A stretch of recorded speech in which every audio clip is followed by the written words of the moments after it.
యేసు దేవుడు కాదు అని చెప్పిన వ్యక్తి నేను. యేసయ్య గురించి మాట వింటేనే భయంకరంగా ఒక్కపడితే నేను. నా ఇంటర్లో ఒక పాస్టర్ యేసయ్య ఆరాధన చేస్తుంటే భయంకరంగా బూతులు మాట్లాడినా ఈ పాత్ర వేరే పని లేదు. ఎప్పుడు యేసు ప్రభు ఒత్తుకుంటున్నాను. ఇది వేరే పని రకరకాల బూతులు మాట్లాడి అవమానపరుచు వెళ్తాను నేను, క్షమించబట్టే వెళ్తాను నేను, దేనికి పలికాని వెళ్తాను నేను, అరుగుడే కాదు వాక్యాన్ని పోతే అరుగుడు కాదు వెళ్తాను నేను. కానీ ఇంతగా దేవుని దూరం పెట్టి వెళ్తాను నేను. ఎప్పుడు అయ్యప్ప అయ్యప్ప అయ్యప్ప అని దేవుడు సూచించుకుంటా అదే కొనసాగించుకుంటా. నా లైఫ్ అంతా, నా జీవితం అంతా, నా మిషన్ అంతా ఒక పెద్ద పూజారి అని చెప్పి ఆ డ్రీమ్ లో కాన్సెప్ట్ వెళ్తున్నప్పుడు ఒకరోజు గర్భగుడిలో పూజ చేస్తున్నప్పుడు చనిపోవడం ప్రయత్నం నాకు కలిగింది. ఎందుకు చనిపోవాలో రీజన్ లేదు, ఎందువల్ల చనిపోవాలో తెలియదు, దేనికి చనిపోవాలో తెలియదు. కష్టం లేదు, ఫైనాన్షియల్ ప్రాబ్లం లేదు, ఏ రోగం లేదు, ఏ దరిద్రం లేదు, అన్ని విధాల పర్ఫెక్ట్. అదే వయసులో 13 వయసులో నేను చీటి వ్యాపారం చేసి వెళ్తాను నేను. అన్ని విషయాలు బాగా మునిగి దేని వెళ్తాను నేను. ఏ కొత్త సమృద్ధి నాకు, కానీ చనిపోవాలి. నేను ఒకటే అనుకున్నా, నా దేవుడు ఏమన్నా ప్రాణం కోరుకుంటున్నాడేమో, అందువల్ల చనిపోవాలా.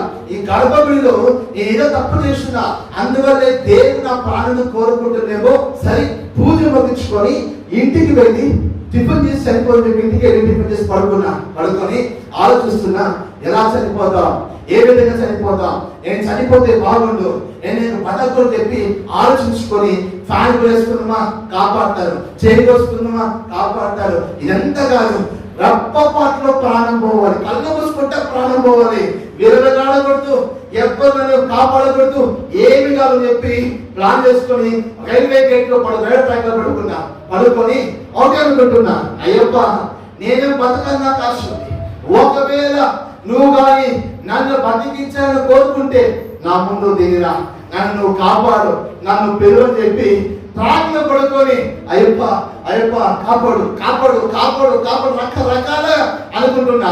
ఒక 2 నిమిషాలు, 10 నిమిషాలు, 2 నిమిషాలు దాటిన తర్వాత ఒక శబ్దం నాకు ఏర్పడింది, కుమారుడా నువ్వు చనిపోదు పైకి లేవని. నేను టక్కని పైకి వేసి నా దేవుడు వచ్చి చెప్పి అన్ని తిరిగి ఎక్కడ కనబడలేదు. నేను అనుకున్నా ఇది దేవుడు కాదు, ఈ ట్రాక్ నాలో చాలా మంది చనిపోయినారు, వాళ్ళ ప్రేతాత్మ మాత్రమే పంపిస్తూ నేను భయపడ్డాను. అక్కడి నుంచి ఇంకొంచెం ముందుకు వెళ్ళి పడుకుంటున్నా, ఈ ట్రాక్ లో పడుకుంటున్నా. అయ్యప్ప నువ్వు గారు ఉంటే కంగ నీరా, అది కంగ నీరా, మా కంటికి కనపడదు, మా నాకంతే కదా కంటికి కనపడాలి అనుకున్నా.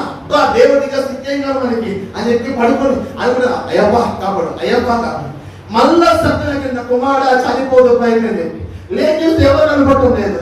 రోజు అనుకున్నా ఈ దైవాన్ని వెంబడిస్తుంది, ఇక్కడ చాలా కోరుకోదని చెప్పి అక్కడి మన కొద్దికి వెళ్ళిపోయా.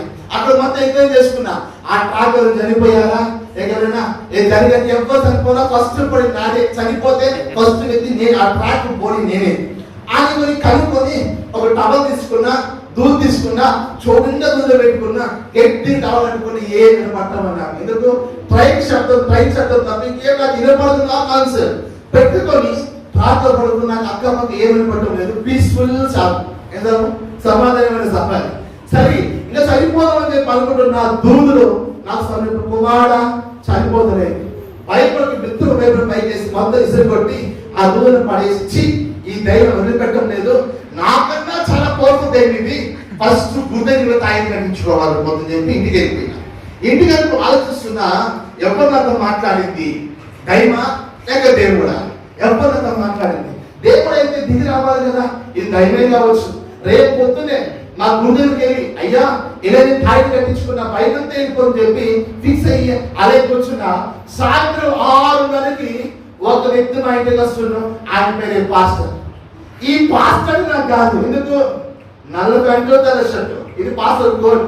నాకు అది చూస్తే రకమైన కోపం. పాస్టర్ అంటే నా వల్ల కాదు, high BP high short temper అవుతుంది నాకు. ఆయన డోర్ పట్టగానే డోర్ ఓపెన్ చేస్తే పాస్టర్ నల్ల ప్యాంటు తెల్ల షర్టు, ఎదురా అన్న అనకేమండి, బాబు మీ ఇంట్లో ప్రార్థన చేయడం ప్రయోజనం, నీ ప్రార్థన చేయకపోతే బయటకు వెళ్ళిపో, ఎవరన్నా మాకి ప్రే చేస్తున్నావు, అది అవసరం పోరాడని చెప్పాను అని చెప్పి, లేదు నాన్న ప్రార్థన చేయాలి, చాలా అవసరం నీకు ప్రార్థన చేయాలి అని చెప్పి, నాకు అవసరం లేదా అని చెప్పి గట్టి వచ్చిన ఏం లేదు, కోపం వచ్చింది. కిచెన్ లో చాట్ తీసుకొని వచ్చి ఆయన ఇంటి పొలం ఉంది, దాన్ని పెట్టాను. పెట్టే పని చెప్పా, నువ్వు బయటికి వెళ్తావా నేను పొడవమంటావా? అని నాకు ఆప్షన్ ఇచ్చింది. నాన్న నువ్వు పొడిచినా మంచిదే, నువ్వు కోసినా మంచిదే, కానీ ఒక 5 నిమిషాలు నాకు టైం, ఈ 5 నిమిషాలు ఒక్క ఆడితే నువ్వు ఏం చేస్తే ఒప్పుకున్నా అలా చెప్పి లోపలికి వచ్చి 2 నిమిషాలు 3 నిమిషాలు మాత్రం ఉన్నాయి. ఈ 3 నిమిషాలు ప్రార్థన చేసి బయటకు వెళ్ళి అసాధ్యం అనుకున్నా. ఈ పాటలు బలైపోయింది, మంచి చాకం జరిగింది, నేను అవమానం చెప్పి నేను లోపల రకరకాల ప్రాణితున్నా. నా చెల్లికి మాత్రం సంతోషం, ఎందుకంటే ఆయన మా ఇంటికి రావడానికి కారణం నా చెల్లి. నాకు విషయం తెలియదు. ఈ ఎప్పుడైతే మా చెల్లి సంతోషపడుతుందో, మా అమ్మ వంట రూమ్లో వంట చేస్తుంది, నేను అనుకుని గొడవని చూస్తున్నా. వంటలో కూడా మా అమ్మ వంట చేస్తుంది. మా అమ్మ మంటలు ఒళ్ళంతా కాలిపోతుంది, ఒళ్ళంతా కాలిపోయి 10 మోకరిస్తుంది. మా అమ్మ నాలుగుగానే ఉంది, కానీ ఒళ్ళంతా కాలిపోయి 10 మోకరిస్తుంది. ఫస్ట్ నా మైండ్ లో ఒకే థాట్ వచ్చింది, ఈ మా అమ్మ ఆడపిల్లలు మోకరించింది, శోక నేర్పించింది, ఇదే దేవుడు అని చెప్పింది, కానీ మా అమ్మ ఎందుకు ఆడపిల్లలు మోకరి నాకు అర్థం కాలేదు. ఆ పాస్టర్ గారు నవ్వి ఒక చిన్న స్మైల్ ఇచ్చి మా అమ్మ తరపున చేయబెట్టగానే 15 సంవత్సరాలు దయ బయటకు వచ్చింది. ఈ 15 సంవత్సరాలు దయ బయటకు వచ్చి అన్ని చెప్పుకొని వచ్చి నేను నమ్మలే. ఎందుకంటే కొంతమంది ఉంటారు కదా, పంపించి కొనసాగి నమ్మలే, ఇలాంటి నాకు ఉన్నాయి, నేను నమ్మలేదు, ఇదంతా అబద్ధం అనుకున్నా. కానీ తెలివి ఒక మాట చెప్పింది. ఏం చెప్పిందంటే, సార్ ఇలా ఒక మాట చెప్పి బయటకు వెళ్ళిపోతా సార్. ఏంటి అంటే, ఈ ఇంట్లో ఒకరు చనిపోవాల్సింది ఇవాళ, కానీ అతను చనిపోకుండా నీ యేసు ప్రభు ఆయనతో మాట్లాడి బతికించాడు. నాకు అక్కడ సందేహం, ఎందుకంటే చనిపోవాల్సింది నేనే. అలా అడిగాడు, ఎవరంటే వీడేస్తారు ఈ నల్లోడు అని చూపిస్తుంది. ఈ నల్లోడు సార్ నా దృష్టి ఇదే చప్పట్లు పట్టిపోయి స్టార్ట్ అయింది. అరే చనిపోవాల్సింది నేనే కదా, చనిపోయినది నేనే కదా అనే ఎవరు చెప్పలేదు, మా అమ్మ చెప్పాలి, ఎవరు చెప్పాలి, ఈ దైవం అంటే అప్పుడు అవునని చెప్పి వెళ్ళగొట్టిండ్రు. వెళ్ళిపోయినాక అంత అన్న వాడిని ఆ సగములు అయ్యగారు అంటున్నాయి, మాట మారింది, అయ్యగారు అంటున్నాయి. ఆయన వేసి నవ్వి పొద్దుపని చేసి చప్పట్లు మొత్తం నాకు కాలిపోతున్నాయి, గడగడే షుగరింగ్ అవుతుంది. అయ్యా ఏం చేయాలి అంటే ఒక మాట చెప్తున్నానా, ఇవాళ శనివారం, రేపు ఆదివారం, మీ అమ్మకి ధైర్యంగా పోలేదు, రేపు కానీ చర్చికి మీరు వస్తే ఆయన వెళ్ళగొట్టారు. నేను ఒకటే అనుకున్నా, పాస్టర్ ప్రేడ్ వేసిండు. ఏం వేసిండు? చర్చికి రమ్మంటే ప్రేడ్ వేసిండు పాస్టర్. ఇదే కదా కాన్సెప్ట్. జబర్దస్త్ చర్చికి రమ్మంటే ప్రేడ్ వేసిండు పాస్టర్. ఎప్పుడు పాస్టర్ రమ్మంటే ప్రేడ్ వేసిండు. ఇద్దరు ప్రేడ్ వేసిండు పాస్టర్. అందుకని రాత్రి అంతా జాగారు. ఎందుకు? మా అమ్మంట్లో ధైర్యం ఇంకా ఉంది, బయటికి పోలేదు. అది లేచి ఏమో చేస్తుందేమో, మమ్మల్ని పట్టద్దేమో, కానీ నవ్వినా భయం వేస్తుంది, లేచినా భయం వేస్తుంది, వాస్తవం పైన భయం వేస్తుంది. రాత్రి అంతా జాగారం చేసి మా చెల్లికి చెప్పిన, అమ్మ నాన్న నువ్వు ముగ్గురు చర్చికి వెళ్ళిపోండి, నేను పూజ ముగించుకొని వస్తా అని చెప్పి వెళ్ళిపోయిన. గుడికి వెళ్ళిపోయినా పూజ ముగించుకొని 9 గంటలకు ఇంటికి వచ్చి వస్తే డోర్ లాక్ చేస్తుంది. అర్థమైంది ఇది చర్చికి వెళ్ళిందని.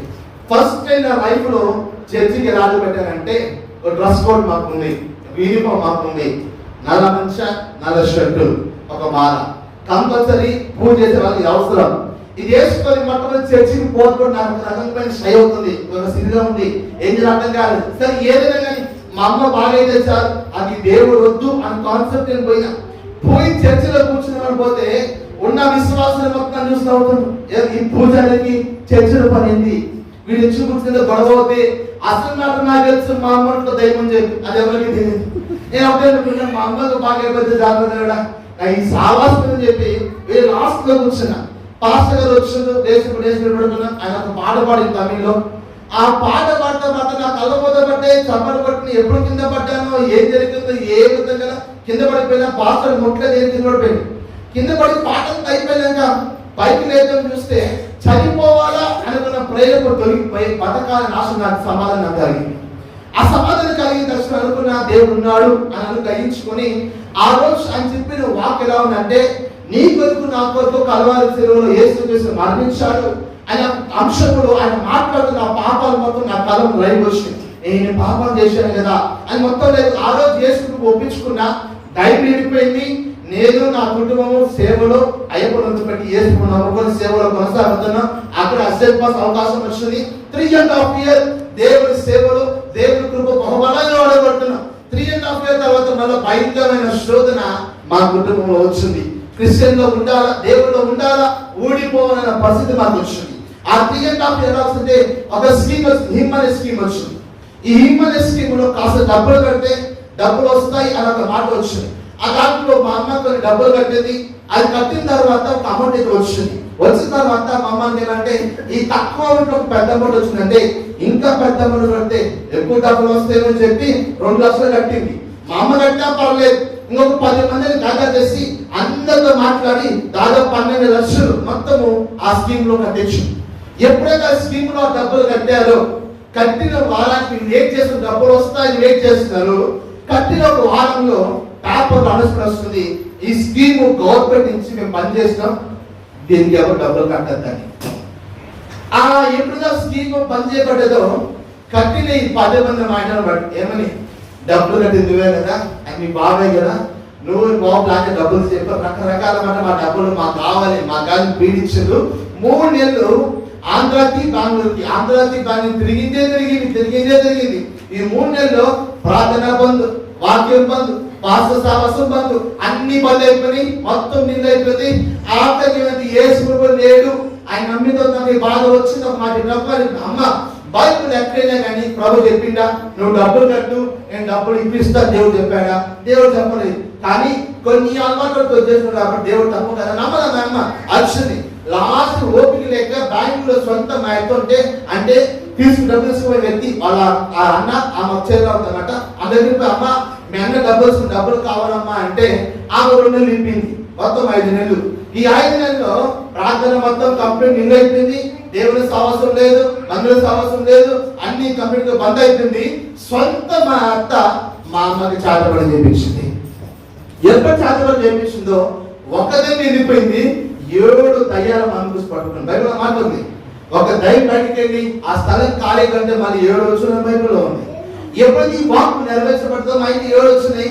ఈ 7 రకరకాల అన్ని వెళ్ళగొట్టినాయి, కానీ ఒక్కటి మాత్రం ఆగిపోయి సవాల్ వేస్తుంది. ఏమని, అరే నీ దేవుడి వల్ల మీ వల్ల సాధ్యమైతే మిమ్మల్ని కాపాడుకోండి, ఒక డేట్ ఉంది, ఆ డేట్ కి మీ అమ్మ చనిపోండి, మీ అమ్మ బతకదు అని చెప్పి మేము టెన్షన్ పడ్డాం, ప్రార్థన చేస్తున్నాం. అది ప్రార్థన చేస్తే పోతుంది మళ్ళీ వస్తుంది అంటే ఒక వారం అయిపోయింది. లావుకున్న మా అమ్మ ఒకే ఒక వారంలో సన్నగా అయిపోయింది, మొత్తం హెవీ బ్లీడింగ్ స్టార్ట్ అయిపోయింది. ఆ చెప్పిన ఒక వారంలో హెవీ బ్లీడింగ్ స్టార్ట్ అయిపోయింది. అర్థం కాదు హాస్పిటల్ తీసుకోపోతే డాక్టర్ చెక్ చేసిండు, రిపోర్ట్ మొత్తం నార్మల్ వస్తున్నాయి. రిపోర్ట్ ఏ యొక్క డోకల మొత్తం నార్మల్, అర్థం కాని పరిస్థితి, డాక్టర్ కాని పరిస్థితి. సెకండ్ మళ్ళీ పాస్టర్ ఫోన్ చేసి అంకల్ ఇలా ఉన్నాయా అంటే ఆయన ప్రార్థన చేసి ఒక మాట చెప్పాడు, తమ్ముడు నాన్న కడుపులో గడ్డగానే పడుతుంది, మొదలు స్కాన్ చెప్పి వాస్తవంగా నాకు డబ్బులు లేవు, అప్పులు పాలైపోయినాం, టైంతో మన ఇబ్బందుల్లో ఉన్నాం. ఆ సండే వచ్చిన ఆఫర్ పంపించాడు. ఆఫర్ తీసుకుని స్కాన్ చేపిస్తే సెకండ్ రిపోర్ట్ గడ్డ అంటే ఈ గడ్డని ఆపరేషన్ చేయాలంటే అపోలో హాస్పిటల్లో 8 లక్షలు అడిగారు. నేను ఒకటే అనుకున్నా, 8 లక్షలు నా వల్ల కాదు, ఎందుకంటే ఆడే 12 లక్షలు మా మీద ఉన్నది. ఇప్పుడు ఎప్పుడు డబ్బులు మాకు చెప్పి మన పాస్టర్ ఫోన్ చేసిన, పాస్టర్ గారు ఇలా ఉన్నాయా అంటే ఆయన మాట చెప్పి, నాన్న ఒక పని చేయి, మీ నాన్న ఈఎస్ఐ ఉంది కదా, ఈఎస్ఐ తెలుసుకోమని చెప్పాడు. అక్కడి నుంచి ఈఎస్ఐ తెలుసుకోకపోతే వాళ్ళు స్కాన్ రిపోర్ట్ చూసి ఒకే మాట చెప్పాడు, రేపు పొద్దున్న ఆపరేషన్ ఇమ్మీడియట్ గా చేయాలి, ఒకవేళ చేయకపోతే గడ్డ బ్లాస్ట్ అయిపోద్ది అని చెప్పాడు. ఓకే చెప్పాం. రేపు మార్నింగ్ అంత సిద్ధపాటు అయిపోయింది, ఆపరేషన్ ప్రిపేర్ చేస్తున్నారు. అమ్మ దగ్గరికి వెళ్ళా, ఒక మాట చెప్పి, అమ్మ ఇప్పటికైనా మించింది ఏదే లేదు, ఒక్కసారి దేవుని క్షమాపణ కోరు, అనేకమైన మాటలు దేవుడు తింటున్నారు కదా, ఒక క్షమాపణ అంటే మా అమ్మ ఒక మాట ఏమన్నా అంటే, నాన్న ఆపరేషన్ జరిగి సక్సెస్ఫుల్ నేను బయటకు వస్తే తప్పకుండా నేను కృతజ్ఞతగా ఉంటా అని మాట ఇస్తుంది. ఆ మాట తీసుకొని అమ్మ ఆపరేషన్ వెళ్ళిపోయింది. నేను పైకి రూమ్కి వెళ్ళి కూర్చొని ప్రార్థన చేస్తున్నాను, అయ్యా నాకు మా అమ్మ తప్ప నాకు ఎవరు లేరు, ఎందుకంటే ఉన్న బంధువులందరూ వదిలేసిండ్రు, అప్పులు పాలేమని చెప్పి మా అమ్మ మాకు కావాలయ్యా, ఎలాగైనా మమ్మల్ని బతికి చెప్పి ప్రార్థన చేసుకుంటున్నా. ఒక 5 నిమిషాలు ఒక శబ్దం నాకు వెళ్ళిపోయి, కుమారుడా నీ తల్లిలాగా ఎంతమంది బాధపడుతున్నారో వాళ్ళ గురించి ప్రార్థన చేయకపోతే ఏమో చెప్పాడు. వాడు వల్ల ప్రార్థన చాలా మంది బాధపడ్డారు. అంత అయిపోయి 40 నిమిషాలు అయిపోయింది. మళ్ళీ పైకి వచ్చి లోపల ప్రార్థన చేస్తుంటే డాక్టర్ పిలిచిండు. నేను పరిగెత్తుకోమైనా ఏమైనా అయిందేమో అని పరిగెత్తుకోపోతే ఆయన ఒక మాట చెప్పాడు, 2 అవర్స్ జరగాల్సిన ఆపరేషన్ 45 నిమిషాల్లో సక్సెస్ఫుల్ గా జరిగింది సార్ చెప్పాడు. దేవునికి స్తోత్రం చెప్పి అమ్మ వాడుకొచ్చుని అంతవరకు బాగా హ్యాపీగా ఉందంటే బాగున్నా సంతోషిస్తున్నాం. సాయంత్రం టైంలో మన డాక్టర్ పిలిచి ఒక మాట అంటున్నాడు, అయ్యా ఒక చిన్న మిస్టేక్ అయిందయ్యా, అనుకున్నా ఆపరేషన్ చోటు లోపల ఏమైనా చాకలు పెట్టిందేమో, బ్లేడ్లో పెట్టిందేమో, తెచ్చులు పెట్టా. ఆయన ఒక మాట అదేం జరగదయ్యా, ఈ గడ్డ క్యాన్సర్ గడ్డగా ఉంది, అందువల్ల కొద్దిగా నేను టెస్టింగ్ పంపిస్తున్నాను, రేపు మార్నింగ్ రిపోర్ట్లు వస్తాయి. రిపోర్ట్ వచ్చిన తర్వాత చెప్పిండు. ఆ చెప్పిన మాట వల్ల నాకు విశ్వాసం కాస్త షేక్ అయిపోయింది. సరే చెప్పిన ఓకే చెప్పి నెక్స్ట్ డే మార్నింగ్ వెళ్ళాం. నెక్స్ట్ డే మార్నింగ్ వెళ్తే రిపోర్ట్ వచ్చినాయి. ఆ రిపోర్ట్ లో ఏమొస్తుందంటే 4 స్టేజ్ క్యాన్సర్ అని తెలిసింది. ఈ 4 స్టేజ్ క్యాన్సర్ ఎలాంటి క్యాన్సర్ అంటే ఇది లాస్ట్ స్టేజ్ క్యాన్సర్. ఈ ట్రీట్మెంట్ లేదు, ఇంకెవరు బతికే అవకాశం కూడా లేదు.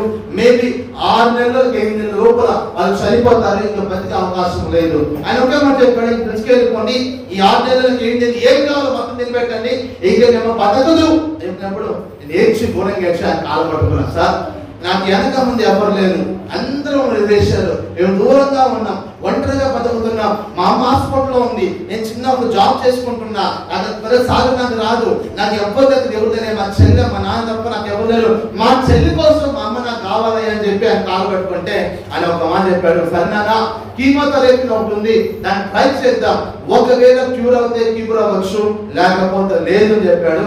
4 నెలల కోర్సు ఓకే చెప్పిన స్టార్ట్ అయింది. ఆ కీమో ఎక్కించాం, స్టార్ట్ అయిన దగ్గర నుంచి ఎంటి మొత్తం ఊసిపోయినాయి, వికారం అయిపోయింది, గోడు మొత్తం అలబడి అవయవాలు మొత్తం కాలిపోయినాయి, భయంకరమైన దైవ రూపం స్టార్ట్ అయింది.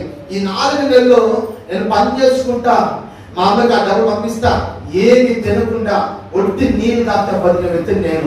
ఏమి తినలేదు, అక్కపక్క పెద్ద ఆయన చిన్న ఆయన అందరూ ఉన్నారు, కానీ ఒక్కరు కూడా పేసి నాకు అన్నం పెట్టిన వాళ్ళు లేరు. అందరూ అవమానంగా మాట్లాడిన వాళ్ళే, అందరూ నిందనంగా మాట్లాడిన వాళ్ళే. వీళ్ళు దేనిగా పనికాని వ్యక్తులు, అప్పులు పాలైపోయారు, వీళ్ళమ్మ రోగంతో ఉంచి రకరకాలుగా మాట్లాడి ఇబ్బంది పెట్టిన మనుషులు తప్ప ఆమె ప్రేమతో మాట్లాడే ఎవ్వరు లేరు. ఒక రోజు 2 నెలలు అయిపోయింది, తిని అనేది 2 నెలలు అయిపోయింది, భయంకరమైన ఆకలితో ఉన్నా దగ్గర పెద్ద ఉంది.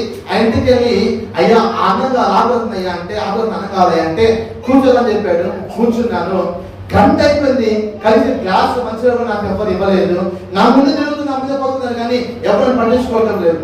లాస్ట్ 10 పదమ్మా ఏ రాలేదు, ఆకుతుంది పదమ్మా అంటే ఆకు కూర్చొని చెప్పింది. కూర్చున్నా అక్కడ చిన్న కుక్క తాకుంటున్నారు, ఆ కుక్కలో ఆ ప్లేట్ ఒక అన్నం ఉన్నది, ఆ అన్నం మొత్తం ఒక అన్నం ఉన్నది, అది తెచ్చి నా ముందు పెట్టి ఒక మాట చెప్పాను, నీ బతుకు కుక్క బతికి ఈ అన్నం తినని చెప్పి. ఆ అన్నం మొత్తం పాచిపోయింది, భయంకరమైన స్మెల్ వస్తుంది, కుక్క కూడా అన్నం తినదేమో, అంత భయంకరమైన స్మెల్ వస్తుంది. అది అక్కడ పెట్టి ఏడ్చిన బయటకు వచ్చి చెప్పాలి, ప్రభువా ఉంటే నీ బిడ్డగా ఉంచుకో, లేదా నాకు తీసుకో, నాకు ఈ జీవితం వద్దాయి అని చెప్పి ఏడ్చి పెట్టుకు వచ్చి ప్రార్థన చేసుకుంటుంటే ఒక వాక్యం దేవుడు చెప్పి, భయపడుతూ నేను నీకు తోడే ఉన్న వాక్యం దేవుడు ఇచ్చాడు. ఆ వాక్యాన్ని పెట్టుకుని ఆ 4 ఉపవాస ప్రార్థన చేసుకుంటా కొనసాగా, ఏం తినకుండా కొనసాగి 4 నెలలు అయిపోయినాయి. అయిపోయిన తర్వాత హాస్పిటల్కి వెళ్ళి డాక్టర్ కలిస్తే ఆయన ఒక మాట చెప్పిండు, అయ్యా రిపోర్ట్ ఇంకా రాలేదు, రేపు ఉదయం వస్తే రమ్మని చెప్పాడు. నెక్స్ట్ డే మార్నింగ్ వెళ్తే ఆయన ఒక మాట చెప్పాడు, మీ అమ్మకి క్యాన్సర్ కొంచెం కూడా తగ్గలేదు, ఇంకా పెరిగిపోయింది, 10 రోజుల కన్నా ఎక్కువ మేము బతకదు, మీ అమ్మకి తీసుకెళ్ళిపోని చెప్పాడు. అప్పుడు ఇంటికి తీసుకొచ్చినాం. బయట మాకేమో ఒక రకమైన దుఃఖం, అమ్మను చూపించలేకపోతున్నా, భయంకరంగా ఏడుస్తున్నాం, నేను చెల్లెని నాయన భయంకరంగా ఏడుస్తున్నాం, చెప్పుకోలేని పరిస్థితి. అమ్మ ముందే మనం బాగున్నామంటామా, నీకు ఏం లేదమ్మా, అమ్మ ముందే మనం చెప్తున్నాం, బయటకు వచ్చి భయంకరంగా ఏడుస్తున్నాం, మా అమ్మ ఇంకా 10 రోజులు చనిపోతుంది, ఇంకా మా అమ్మ బతుకుతుంది, అయిపోయింది మా అమ్మ చూసి ఇంతని చెప్పి భయంకరంగా ఏడుస్తున్నాం. ఒక పక్కేమో అప్పుల సమస్య, ఒక పక్కేమో రోగము, ఒక పక్కేమో మరణము, ఒక పక్కేమో కోల్పోయిన పరిస్థితులు ఉన్నాం, ఏ జనం మాకు అర్థం కాదు. అలాగే 9 నెలలు కలిసిపోయినాయి. ఆఖరి రోజు వచ్చింది, నాకు ఒకే కోరిక ఏమంటే మనకు మంచి చీర స్వీట్ తెచ్చి అని ఆశ ఉన్నది. ఆ ఆశతో జాబ్కి వెళ్ళి సాగా డబ్బులు ఇచ్చుకొని తెద్దామని చెప్పి నేను జాబ్కి వెళ్ళి అమ్మ నాన్న చెప్పిన ఆయన అమ్మని చూసుకో అని చెప్పి నేను డ్యూటీకి వెళ్ళిపోయాను, సాగా డబ్బులు తీసుకున్నా. ఉదయాన 11:30కి మా నాన్న అమ్మ పిలిచింది. అంతవరకు మా నాన్నతో మా మాతతో అమ్మ ఎవరితో మాట్లాడలేదు. ఆ రోజు పిలిచి ఒక మాట చెప్పింది, అయ్యా నాకు అన్నం కావాలయ్యా అని చెప్పింది. మా నాయన ఆదరణ అన్నము సాంబార్ తయారు చేసి ఆ మంచం పైన పెట్టి ఒక మాట చెప్పాడు, అమ్మ తినమ్మా అని చెప్పి. ఎగ్జాక్ట్ టైం 12 గంటలు, మధ్యాహ్నం 12 గంటలు అవుతుంది, ఇంకొక నిమిషం 12 గంటలు అవుతుంది.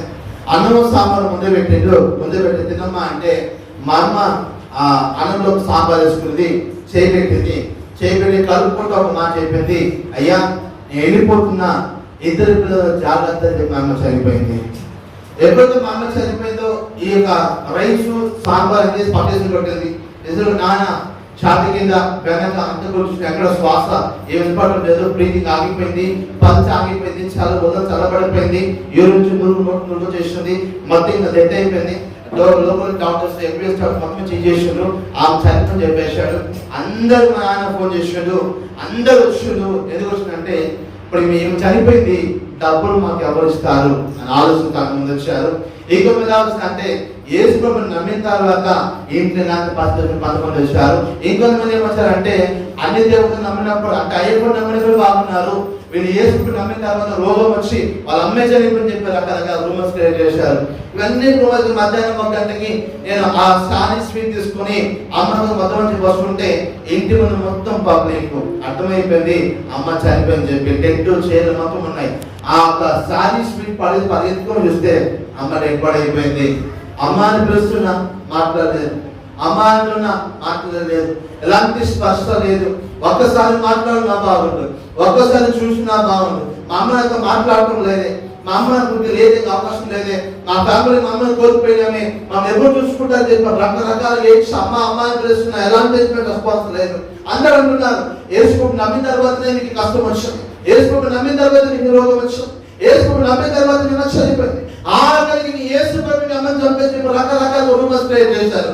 ఏది చెప్పుకోని పరిస్థితి, ఎవరికి చెప్పలేని పరిస్థితి, ఎవరితో మాట్లాడిన పరిస్థితి. అప్పుడు నా వయసు 17 సంవత్సరాలు నా వయసు. ఇంకా ఎవరికి చెప్పుకోని పరిస్థితులు ఉన్నా ఆఖరికి పాస్టర్ ఫోన్ చేసిన, అయ్యా అమ్మ చనిపోయింది, మీరు తొందరగా రండి అయ్యా ముందుగా జరిగిద్దామంటే ఆయన 2:30 వచ్చాడు. మధ్యాహ్నం వచ్చి బైక్ సరిగ్గా పార్క్ చేయలేదు, బైక్ పడిపోయింది, అయినా పరిగెత్తుకొని వచ్చి మోకరించి ఒకే ప్రార్థన, అయ్యా వీళ్ళు పూజారులు, నేను నమ్ముకున్న వ్యక్తులు కానీ వీళ్ళు పూజారులు, వీళ్ళు గొప్ప పూజ స్థానంలో వాళ్ళని రక్షించి చేసి మార్చి నీ మందిరంలో కూర్చోబెట్టావు, కానీ ఈ రోజు ఇంట్లో ఒక మరణం పంపించింది, దీనివల్ల బయట భయంకరమైన ఇబ్బందులు వస్తున్నాయా. ఒక్కసారి గంట సేపు ప్రార్థన చేసిండు, ఎలాంటి రెస్పాన్స్ లేదు.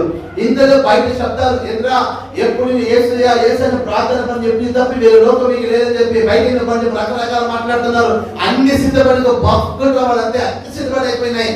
ఇంకా బాక్స్ అన్ని సిద్ధపడి అయిపోయినాయి. పాస్టర్ అంటే 3:30కి నాన్న ఒక అర్ధగంట టైం ఎక్కువగా అడుగుని చెప్పాడు. అని చెప్పి అయ్యా ఈ సమయం మనకి ఎక్కువైపోయింది, ఇంకా దీనిలో సమయానికి ఇవ్వరు, మనం మనం కొట్టాలయ్యా, కాబట్టి మేము ప్రార్థన చేసి బాడీని బయటకు వేసేయండి తర్వాత చెప్తే మాకు అడుగునని చెప్పాడు.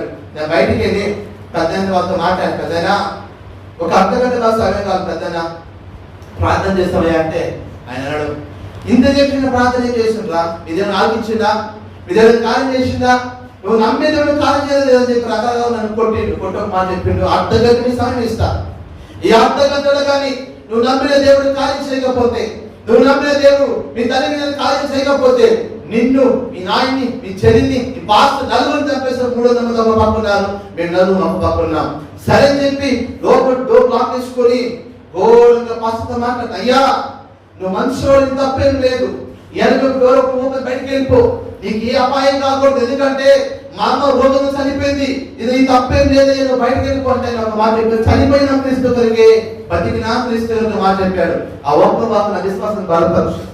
నలుగురు మోకరించు ఒకే ప్రార్థన, అయ్యా మేము బతకాలా చాలా, మా పరిస్థితిలో ఉంది, మేము చనిపోయే పరిస్థితిలో ఉన్నాం, మా అమ్మ చనిపోయింది, మాకెవరు సహాయం లేదు, అందరూ వదిలేశారు, ఒంటరిగా మిగిలిపోయాను, బాధలో ఉన్నాం, దుఃఖంలో మమ్మల్ని ఒక్కరు అనుకోవటం లేదు, ఒక్కరు ప్రేమతో మాట్లాడటం లేదు. అయ్యో ఒక్కసారి మమ్మల్ని కర్ణించు. అర్ధగంట సేపు ప్రార్థన చేయడానికి సిద్ధపడగలిగినాం. దాదాపు 20 నిమిషాలు ప్రార్థన చేసినాం.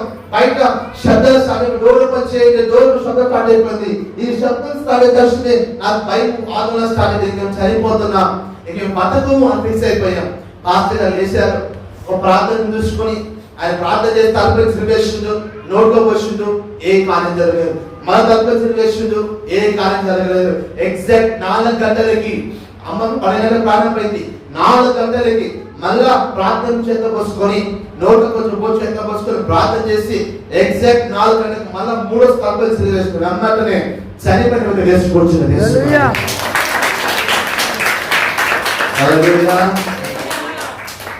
అమ్మ లేచి కూర్చున్న తక్షణమే మొట్టమొదటి నా మీద ఇది అమ్మ లేక దైవమా ఎవరైనా గడుస్తుంది కదా. మేము ప్రార్థన చేస్తున్నాం, ఏం ప్రార్థన చేస్తున్నాం, బతికించయ్యాని ప్రార్థన చేసినాం, దేవుడు బతికించదు. డోర్ ఓపెన్ చేసిన కొట్టాలా అని వచ్చిన వాళ్ళు ఆగంలో చెప్పిన ఒక 10 మంది వచ్చింది. మా అమ్మ దైవం 300 మంది ఎస్కేప్ ఒక్కరు 2 మంది కానీ అందరూ కొట్టారు. సంపద చెప్పిన వాళ్ళు ఒక్కరు కొట్టి 8 లేడు, అందరు ఎస్కేప్. నేను మీ 9 చైర్లు 10 తప్ప మందులు అనుకోవటం లేదు.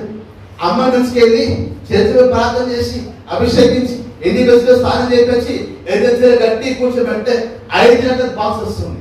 ఏ బాక్స్? శవపెట్టిక. ఇంట్లో టెంట్ లేదు, చేతిలో మొత్తం పంపించేస్తుంది, ఏం లేదు. వాడు ఇల్లు కడుకోవాల్సింది. శవం ఉందా, శవం ఉందా, శవం ఉంది. వాళ్ళ దగ్గర వివరంగా చెప్పారు, రే మా ఇంటి ఎందుకు శవం ఉందిరా, వాళ్ళ చచ్చిపోయి అది పోతే అక్కడికి వచ్చిండు. సార్ బాక్స్ వచ్చింది, బాడీ ఎక్కడ అంటే ఆ బాడీ నమ్మలే వాడు. ఏం సార్ మీ అమ్మ చెప్పేస్తావా, ఇక అంత ప్రేమ లేదా, అలా రకరకాల కోడు నాకు ఇచ్చింది వాడు. నేను రే కాదురా బాబు మమ్మల్ని చనిపోయిందా బతికిందా నమ్మలేవాడు. మళ్ళీ ఇప్పుడు అన్ని కలిపొచ్చి దగ్గర వచ్చి సార్ నిజమేనా అడిగింది. అదే నిజంగా బాబు చచ్చిపోయింది మరి బతికిందా అంటే వాళ్ళకి మాట చెప్పాను, లైఫ్ లో ఫస్ట్ టైం సార్ మీ యేసుక్రీస్తు వల్ల ఒక బాక్స్ ఖాళీగా పోతుంది సార్. ఆ బాక్స్ ఖాళీగా వెళ్ళిపోయింది.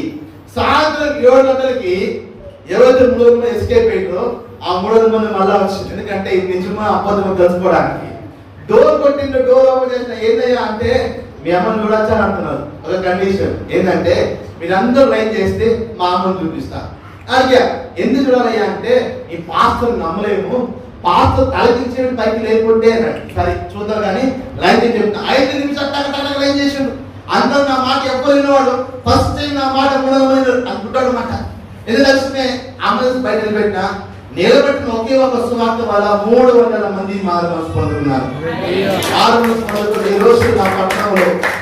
ఈ రోజు నా పట్టణంలో అది హిస్టరీగా మారింది. యేసుక్రీస్తు చనిపోయిన వ్యక్తిని లేపాడు. ఇప్పుడు మనం బతుకుంది, మా అమ్మ సువార్త చేస్తుంది, సేవలో కొనసాగుతుంది.